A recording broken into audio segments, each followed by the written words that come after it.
آنکھیں آنسو بہاتی ہیں، آنکھیں کیوں آنسو بہاتی ہیں؟ کیا آنکھوں کا آنسو بہانا گزیر ہے؟ اس کے انسان پر کیا اثرات مرتب ہوتے ہیں؟ دنیا میں تو بہت سے اسباب ہیں، مثلاً کوئی اپنی ذات کے ہونے نہ ہونے کے دکھ میں ہے اور وہ یہی سوچتا رہتا ہے کہ کسی نے مجھے فلاں بات کیوں کہی، میری بے عزتی کیوں ہوئی۔ کبھی کہتا ہے کہ مجھے دکھ ہوا، کبھی کہتا ہے مجھے خوشی ہوئی، اور کبھی یہ کہ مجھے کسی کی بات بری لگی۔ اس کا مطلب ہے کہ سننے کا اثر تو ہوتا ہے، اور جس ماحول میں انسان ہوتا ہے اس کا اثر بھی ہوتا ہے۔ کبھی کوئی چیز اتنی کڑوی لگتی ہے اور دل پر اتنا گہرا اثر ڈالتی ہے کہ آنکھیں آنسو بہاتی ہیں۔ ایک وہ آنسو ہیں جو اپنی ذات کے لیے ہیں، اور ایک وہ آنسو ہیں جو رب کی ذات کے لیے ہیں۔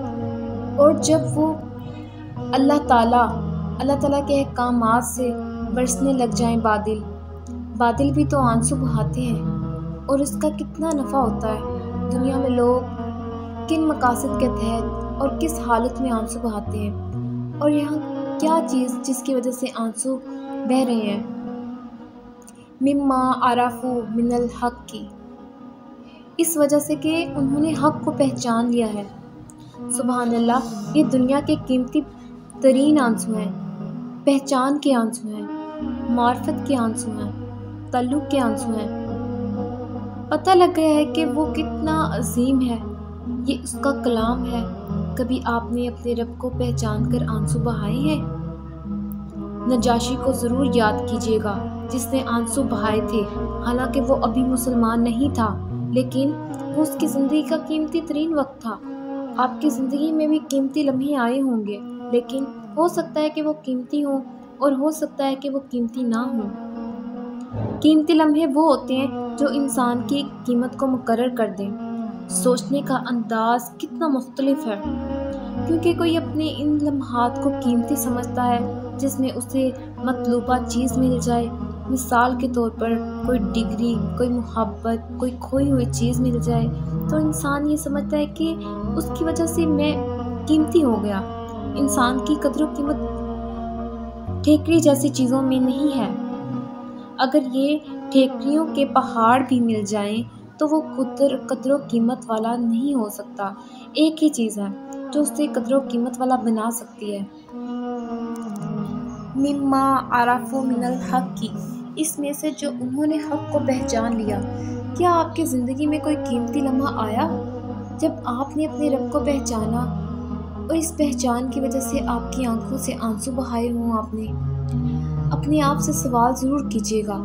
اگر بہائے ہیں تو ٹھیک ہے، اور اگر نہیں بہائے تو اپنی نوٹ بک پر اپنے لیے ایک پیغام ضرور لکھیں کہ میری پوری حیات میں ایک لمحہ بھی ایسا نہیں آیا جس نے مجھے قدر و قیمت والا بنا دیا ہو۔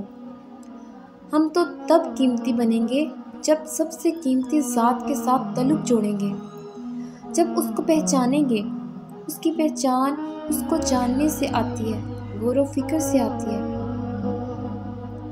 نجاشی نے کس چیز پر غور و فکر کیا تھا جو اس نے سنا؟ اور سنا کیا تھا اس نے؟ اللہ کا کلام سنا تھا، سورہ مریم۔ اللہ تعالیٰ کا کلام اللہ تعالیٰ کی پہچان دے سکتا ہے، لیکن جسے اپنے رب کی تلاش ہو، جو متلاشی ہو۔ ہم نکلے تو اسی کی تلاش میں ہیں، پھر وہ رب کیوں نہیں ملتا جبکہ اس کی نشانیاں پوری کائنات میں پھیلی ہوئی ہیں اور اس کی آیات آپ کے ہاتھوں میں ہیں، آپ کے دل میں اور آپ کے کانوں میں رس کھولتی ہیں؟ کیا ایسا نہیں ہوتا کہ پھر وہ رب اپنے کلام میں بھی نہیں ملتا؟ جب قرآن کی تلاوت سنیں تب بھی نہیں ملتا، جب کلام پاک پر غور و فکر کریں تب بھی نہیں ملتا۔ اپنے رب کریم سے دعا کریں۔ اگر آپ دعا کریں گے تو وہ اپنی پہچان دے دے گا، لیکن ارادہ تو آپ نے کرنا ہے۔ اگر آپ اپنے رب کو تلاش کرنا چاہتے ہیں تو ایک ایسے فرد کو تلاش کریں، اسے دیکھیں جس نے وہ کلام سنا جو رسول اللہ صلی اللہ علیہ وآلہ وسلم پر اتارا گیا، تو اس کو پہچان مل گئی۔ رب العزت نے کہا، آپ دیکھتے ہیں ان کی آنکھیں آنسو سے بہہ رہی ہوتی ہیں، اس وجہ سے کہ انہوں نے حق کو پہچان لیا۔ جو حق کو پہچان جاتے ہیں ان کی آنکھیں بہتی ہیں۔ آپ سماعت سے پہچان تک کا سفر دیکھیے جو لمحوں میں طے ہوگا، اور پہچان سے آنسوؤں تک کے سفر کو دیکھیے۔ یہ کیسا خوبصورت دائرہ ہے جو بالآخر دل سے نکل کر زبان تک جا پہنچتا ہے، اور وہ بول اٹھتا ہے، ربنا آمنا فاکتبنا مع الشاہدین۔ اے ہمارے رب، ہم ایمان لے آئے، چنانچہ ہمارا نام گواہی دینے والوں کے ساتھ لکھ لے۔ دنیا کے رجسٹر کی نہیں، اللہ تعالیٰ کے رجسٹر میں اندراج کروانے کی بات ہے۔ آپ ایک لمحے کے لیے تصور تو کر کے دیکھیے، کیا آپ کا نام اللہ کے رجسٹر میں مومن کے طور پر لکھا ہوا ہے؟ کیا آپ کا ایمان دل کے اندر یہ حسرت پیدا کرتا ہے؟ کیا وہ حسرت دعا کی صورت میں لبوں سے پھسلتی ہے؟ یقولون ربنا آمنا، وہ کہتے ہیں اے ہمارے رب، ہم ایمان لائے۔ ایک قول ہے اور قول تو ہمارا بھی ہے، کیا دونوں میں کوئی فرق ہے؟ ہم بھی کہتے ہیں، لیکن کب اپنے رب سے کہا کہ فاکتبنا مع الشاہدین، ہمارا نام گواہی دینے والوں میں لکھ لیں۔ ایمان کا لازمی نتیجہ گواہی ہے، اور یہ گواہی کون، کس کو، کب اور کہاں دیتا ہے؟ اپنی زندگی میں دیکھیے، جب رب کریم آپ کا نام اپنے رجسٹر میں لکھ لے گا، پھر آپ دعوت دیں گے، پھر آپ گواہی دیں گے، اپنے رب کی گواہی۔ یہ ایک پورا عمل ہے۔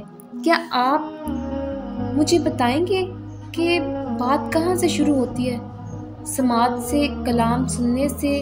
تو آپ کب کب کلام سنتے ہیں؟ آپ تو پڑھتے ہیں، سنتے کب ہیں؟ کیا آپ کو کلام سننے کا شوق ہے؟ کبھی رات کی تنہائیوں میں آپ اللہ تعالیٰ کا کلام سنتے ہیں؟ کبھی تلاوت اور کبھی کسی دائی کی دعوت کی صورت میں کلام کو سننا۔ وہ کیسا ماحول تھا جب نجاشی کے دربار میں سارے درباری بیٹھے تھے، اور ایک شہدا اٹھا، اور ایک اللہ تعالیٰ کا گواہ اٹھا نا، جس نے اٹھ کر کہا، اے بادشاہ، ہم مردار کھانے والے لوگ تھے، ہم انسانی قتل کرتے تھے، ہم شراب پینے والے لوگ تھے، ہم بیٹیوں کو زندہ دفن کرنے والے تھے، ہم سود کھاتے تھے۔ پھر ہم میں ایک شخص اٹھا جس نے ہمیں یہ بتایا کہ ہمارا رب ایک ہے، صرف اس کی عبادت کرو، تو یہ سارے لوگ ہمارے دشمن ہو گئے۔ اس نے تو ہمیں یہ حکم دیا کہ رشتہ داروں کے ساتھ حسن سلوک کرو، صلح رحمی کرو، اور یہ ہمارے دشمن ہو گئے۔ تو نجاشی نے کہا، وہ شخص جو تمہارے بیچ میں آیا ہے وہ کیا کلام سناتا ہے؟ وہ کلام مجھے بھی سنا دو۔ تو اس وقت جو کلام سنایا گیا وہ سورۃ مریم تھی۔ جب نجاشی نے کلام اللہ کو سنا تو اس نے پہچان لیا، اس نے حق کو پہچان لیا۔ اس عمل پر ہمیشہ غور کیجیے گا، کیا آپ اس عمل کا خاکہ بنا سکتے ہیں؟ کتنا پیارا سفر ہے، کلام اللہ کو سننا، پھر آنسو بہانا۔ لیکن آنسو بہانے سے پہلے کیا ضروری ہے؟ مما عرفوا من الحق، حق کو پہچاننا، کیونکہ حق کی پہچان سے جو آنسو بہتے ہیں، پھر وہ پہچان صرف آنکھوں میں نہیں رہتی، بلکہ یہ پہچان تو شخصیت کی پھٹن ہے۔ وہ آنکھوں سے بھی ظاہر ہوتی ہے اور زبان سے بھی ظاہر ہوتی ہے۔ اور زبان کیا کہتی ہے؟ یقولون ربنا آمنا فاکتبنا مع الشاہدین، وہ کہتے ہیں اے ہمارے رب، ہم ایمان لے آئے، چنانچہ ہمارا نام گواہی دینے والوں کے ساتھ لکھ لے۔ یہ ایمان والوں کا یہ ایک قول ہے، اور جنت اس ایک قول کا بدل ہے۔ اللہ تعالیٰ کے رسول صلی اللہ علیہ وآلہ وسلم نے فرمایا، جو شخص مر جائے اس حال میں کہ وہ لا الہ الا اللہ اور محمد رسول اللہ کی سچے دل سے گواہی دیتا ہے تو وہ جنت میں داخل ہوگا۔ کیا آپ جانتے ہیں کہ یہ کلمہ کیسے جنت تک لے جائے گا؟ اس عمل کے تحت، مما عرفوا من الحق، اس وجہ سے کہ انہوں نے حق کو پہچان لیا۔ اس کلمے کے ساتھ بڑی خوبصورت یادیں وابستہ ہیں کہ جس نے کہا لا الہ الا اللہ، وہ جنت میں داخل ہوگا۔ یا تو اللہ تعالیٰ کی نظروں کو محسوس کر لو یا اپنے رب پر نظریں لگا دو۔ یہ محسن کی بہت خوبصورت وضاحت ہے۔ ہم نے دیکھا کہ سفر کا آغاز سماعت سے ہوا اور اختتام احسان پر، اور اسلام کا سب سے بڑا درجہ احسان ہے۔ کوئی شخص جب اسلام لاتا ہے تو سب سے پہلے وہ کلمہ پڑھتا ہے۔ وہ صرف کلمہ پڑھتا نہیں ہے، اس کو سمجھتا بھی ہے، اور پھر پورے غور و فکر کے بعد ایمان لے آتا ہے۔ یہ احسان کا سفر ہے، یہ اسلام کا سفر ہے۔ اسلام لانے کے بعد دوسرا درجہ ایمان کا ہے، جس کا طریقہ ہم نے دیکھا کہ کلام سننا، حق کو پہچاننا اور پہچان کر آنسو بہانا، پھر زبان سے اقرار کرنا اور اللہ تعالیٰ کو گواہ بنانا اور اللہ تعالیٰ کے پاس اس کا اندراج کروانا، پھر اس بات کی تمنا رکھنا کہ اللہ تعالیٰ صالحین میں شامل فرما دے، اور اللہ تعالیٰ کی جانب سے یہ اعلان کرنا کہ اس قول کے بدلے میں وہ جنت عطا کر دی گئی جو محسنوں یعنی اخلاص والوں کی جزا ہے۔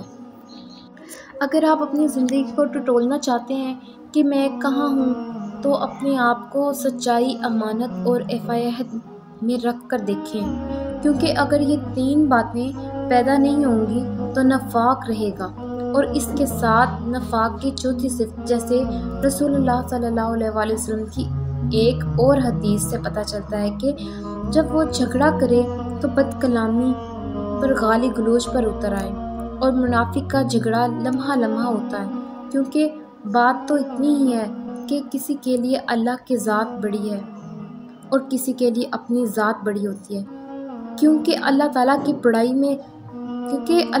بڑائی میں جیتا ہے اور کوئی اپنی ذات کی بڑائی میں جیتا ہے۔ جو اپنی ذات کی بڑائی میں جیتا ہے وہ ہر وقت جھگڑے کرتا ہے۔